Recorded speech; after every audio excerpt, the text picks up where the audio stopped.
Hey there everyone, welcome back to my channel. Now today I get to show you guys another painting video for Final Fantasy TCG, and I'm very pleased to show you guys honestly one of my favourite pieces that I've ever done. And this is going to be 2B from Nier Automata.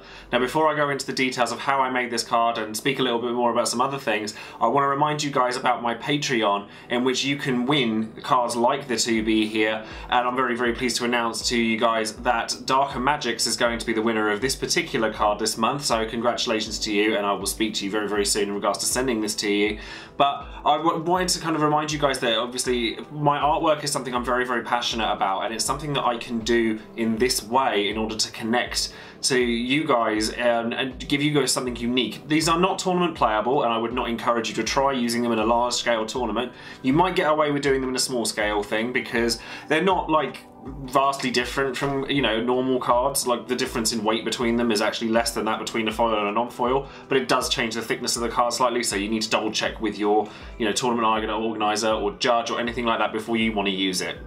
And then the other thing that I wanted to announce as well is that my Discord channel is now going to be open to the public, so you can follow the link in the description box below and come and join in with us as a community. Now this was something that was originally just catered to all of my patrons, and there are still exclusive channels for those of you that are on my Patreon, but I wanted to like really grow my own community, and as I really miss doing it, honestly. I sat there and I thought the other day about the fact that I used to be a big part of so many different gaming communities, and I am still very thankful to be such a big part of the Final Fantasy trading card game community, but there are so many other things that I love doing, and I really want to just kind of, you know, use my channel as a way of networking and learning about other people's experiences when it comes to gaming and just getting to know people, because that's the reason I like doing my channel.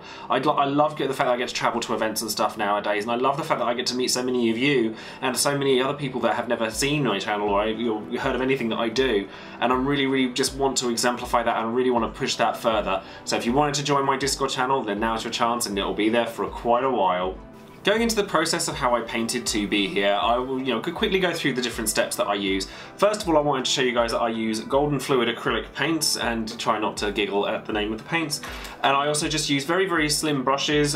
You know, I don't use anything any bigger than a well, this Citadel brush is. It doesn't actually have a name on it, but it has like an orange band on it, so that's the biggest kind of brush that I'll use. But I would generally go over and like do a colour wash of as close to the background of an FFTCG card as possible, unless of course I'm changing the background entirely. But honestly, having a flat canvas is the easiest way to do something like this, so just giving a quick colour wash over there. With something as detailed as this, you don't have to worry about covering the card entirely, because you're going to put a lot more detail over it in the end anyway.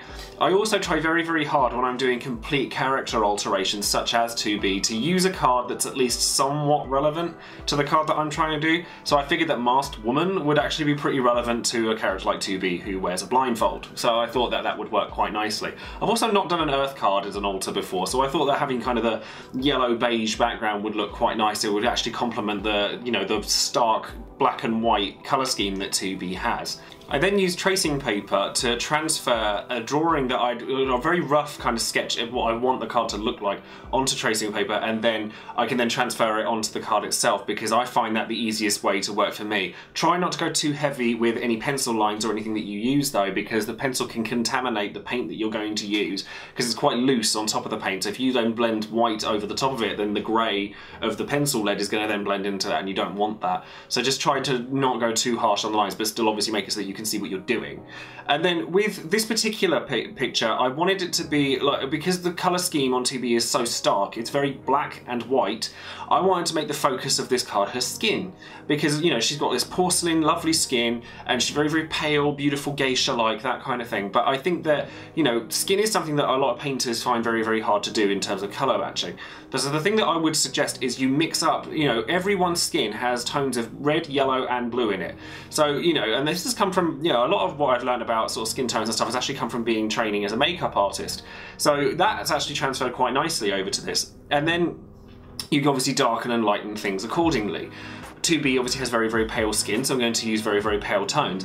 That you can see at the beginning of the, you know, as I'm painting this, she kind of looks like she had burnt skin more than anything, or she looked like she didn't have any skin before I then kind of like blended everything nicely and made sure that everything was seamless and that it all came together nicely. And then the contrast of the hair and the black eye mask and then the little bit of the black collar underneath, it all makes it stand out really nicely. With regards to future videos and things like that, I actually really enjoy doing videos like this because while you guys can see the process of something that I've made as a creative mind, then I can also sit down and chill with you guys and just talk about various things. Like, at last, I finally managed to get my colour redone in my hair, and you probably can't see it in this lighting all that well, but I've gone for like a rust metallic kind of tone, and that'll be really, really nice, and I certainly wanted something nice for when I did Worlds next week. In terms of the kind of decks that I've been playing and things like that for Opus 7, I've been experimenting with Fire, Water, Warrior of Light, and I really, really enjoy that. I've also been looking at some of the other decks that I actually mentioned in my previous video about various different deck ideas, but I've also been looking at a lot of different combo mechanics that people have been using. There's a Fire and Ice strategy that I will get into at some point very soon that I really want to share with you, but I haven't quite finalised it yet, so I don't want to go rushing into things until I know that it works. But yeah, that's going to be it for this video. I'm not going to keep you guys too long, but again, I wanted to stress a good congratulations to DarkerMagiks for winning this month's art contest, and I'll be sending that out to you very, very soon. And don't forget to subscribe to the channel and have a look at my Patreon if you want to win a card just like 2B here. And, you know, have a look on all my social media links as well, which I'll also leave in the description box. Comment as well if you like my 2B picture, if you don't like it, what you would like to see me do in the future, what you think I could do differently, feel free to show me if you guys have done a card like this as well. And I'd love to hear from you. So thanks ever so much for watching, and I'll speak to you guys soon. See you soon now. Bye.